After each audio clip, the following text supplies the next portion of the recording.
So unlike how we usually read or how entrepreneurs or the startup world today is, popularized as a very sensational or a very, emotional or a knee-jerk kind of a thing where Yeah. someone faces a lot of Yeah. hardship and then I Yeah. don't think you went down that emotional Not route. really, There not was really. Yeah, thought to what you yeah, were doing. yeah. In fact, I at one point didn't even want to start up.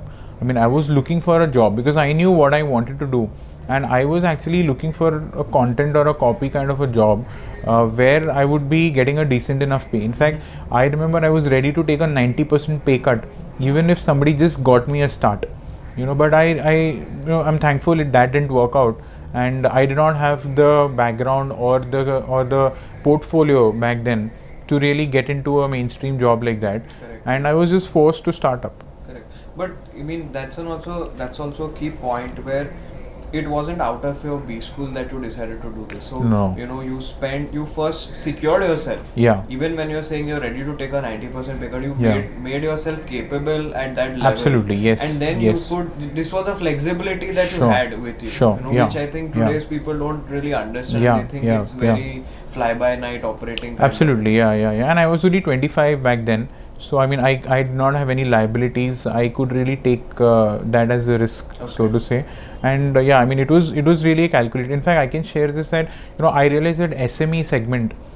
They never really have access to any decent content or copywriting. Correct. Those flyers that you see that you get in the morning, those ones which are on those poorly done papers, Correct. not the glossy ones, but the mass manufactured Yes, ones, yes. they hardly have good content. And I thought, these are the guys who really need my help. Correct. And early days in LexiConn, I thought they would be my clientele. Okay. Because I saw a huge gap, Potential. yes, in that market. Okay. Yeah. So in this entire journey, then you were obviously doing your analysis. Yeah. And I'm sure you must be sharing your analysis with your family as Sure. well. Yeah. How are they reacting to Khamir with now? Okay, you've had a great MBA, you've secured a great placement. Yeah. And now Khamir wants to go back to Yeah. his books. Yeah. So what are So they? obviously, the initial journey was not very easy. In fact, when I put down my papers in 2007, 2008 early, it was not really the best time in the world to be leaving any job. People were being fired left, right, and center. I was lucky to even have a job back then. But then I realized that that's not where I'm going to sustain. Okay. And if my performance is not going to be good, I will be laid off eventually. I thought it's better that I would move on and follow something that is my passion. My family didn't really take that very well. In fact, I must share this, that I am the first person in the family to have ever been to a job. Okay. Right, we are a family of entrepreneurs. We have 7 different businesses in my joint family. So I was the first person to ever go to a job, and then when I decided to come back, they were like, okay, I mean, are you sure what you're doing? Because you took a decision back then and we let you, and now again you are coming back on this side. Are you sure?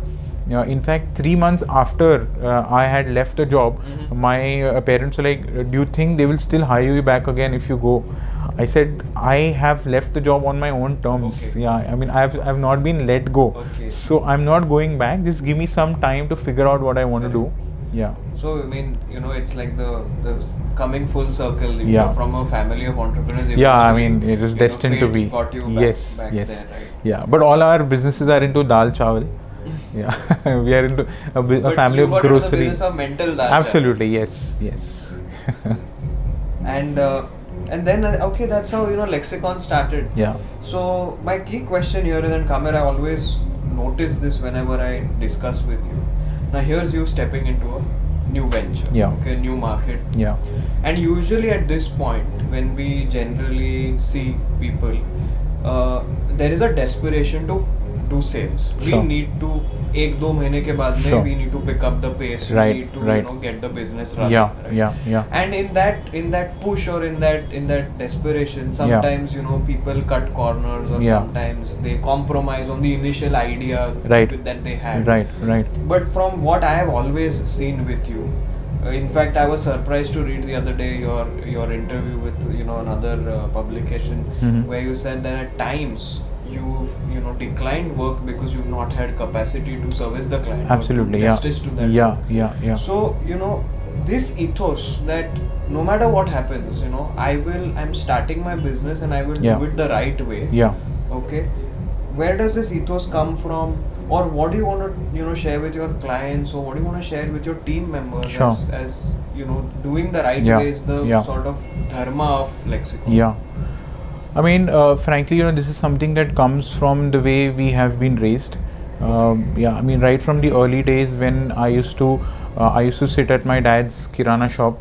It was then transformed into a supermarket. My dad really taught this to us very early in our careers, that never judge a customer by the kind of value they bring to you on day zero. Right, there is always more that can happen, and then you can imagine somebody coming to you to buy a 4 rupee parle ji. Don't belittle that customer because you feel that, oh, I'm getting only 30 paise as my margin, because that guy, if he gets a good service and an honest product, he will go back and he will say this to maybe his locality or his colony or wherever he is from, and tomorrow that same family might come back to you for a 2000 or 3000 rupees monthly grocery, right? And then things can grow from there. So you have to always be honest to the product and to the customer that you are catering to. Coming back to LexiConn, the way we have implemented this is that we are in the business of content marketing. Correct. Which in a very broad sense tells you that content is really about your business. It's about the need of the client. Correct. It's not sales content. It's not stuff which is forcing somebody to buy, right? It's about communicating that you have the expertise and you have the knowledge about that product or that service. Correct. And you are giving use cases of what one can do with that service. Correct. Right. So what this does is that it puts the ball in the buyer's court, gives him or her all the information that they need, and leaves it to their better judgment. Correct. Because what you're saying that, hey, here I am somebody who knows everything about this subject, and here is proof that I've done it already. Now I leave it up to you. Okay. I'm not going to go and hard sell this to you, because if you really have a need for something like this, you yourself will be able to make an obvious decision that these guys are the best people to do this product or this service for me. Correct. And when you are in a space like that, you cannot be faking anything. Absolutely. Right. So that's where that second part comes, or our day-to-day interaction with our prospects is when we do a due diligence and we ask them, what is the domain that you are all about? Correct. Tell us something about your business or give us some reference material. We go through that. We ask our team members to go through that, and we figure out whether we really have some value to add. Correct. If that is not the case, we tell the client very honestly that we are sorry, we don't really have the subject matter to do justice to this subject. Instead, what we can do is maybe we can help you with only the editing part, as in the language editing part, not a hard edit, not a tech edit, but just a simple language edit. Understood. where we'll just help you refine the language without changing the meaning. So that is something that clients have really associated LexiConn with that honesty and with that no sales sort of approach, and that is really something that has done wonders for our brand. Has anybody in the team ever questioned you, or somebody's maybe got a nice lead, Yeah. and is getting an assignment worth Yeah. X rupees, or Yeah. which is Yeah. going to engage Yeah. Y number of people, Yeah. and maybe because of you doing the due diligence and you analyzing, maybe you cannot take up either the entire assignment Yeah. or in Yeah. the form that Yeah. the lead has generated. Yeah. Okay. Has anyone ever questioned you on it, or internally in the team? Yes, absolutely. There are times when the team might not really have that much of projects on hand. Maybe the pipeline is dwindling.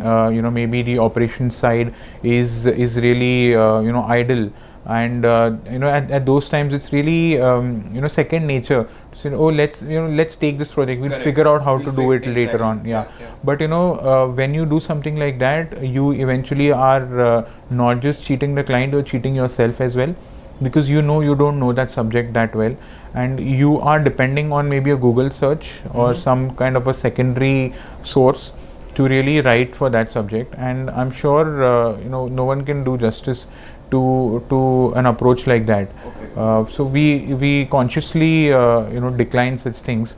Yes, there are a lot of opportunities to make easy money, and frankly, the nature of business that we are in, maybe we've already been paid a 20% or a 50% amount, and we deliver something to the client as a rough first draft, and that's when the client realizes that we don't know the subject matter. Correct. So basically, it's really easy to fake till that point. Correct. And one can really go long way to before the client really realizes that you don't know the subject.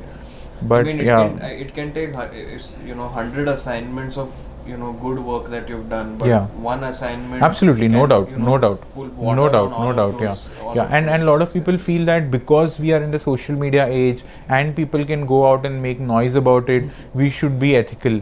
I mean, that's really a really narrow way of looking at things. Absolutely. Right? You don't need to give them that ability to make noise about your shortcomings to be honest.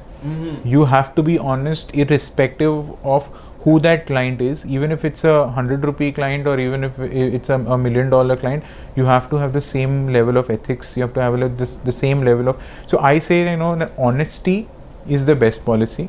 A cliche as old as that, but in any business, especially for a content business, honesty is the best policy. Correct. Yeah. It's a very key insight, Khamir, that you've shared. Because social media content, anything that's got to do with marketing and PR usually is always glamorized. Yeah. And it's totally different from the kind of perspective that you are sharing right now. So it's very encouraging to know that you're really in that sense being a thought leader through LexiConn. Sure. That content can be done in an honest and a very very different way than otherwise traditionally thought of. Yes. So while we're on the subject of PR and marketing, I've never seen a newspaper ad or a holding of LexiConn. You usually see for coaching classes almost every other day. Yeah.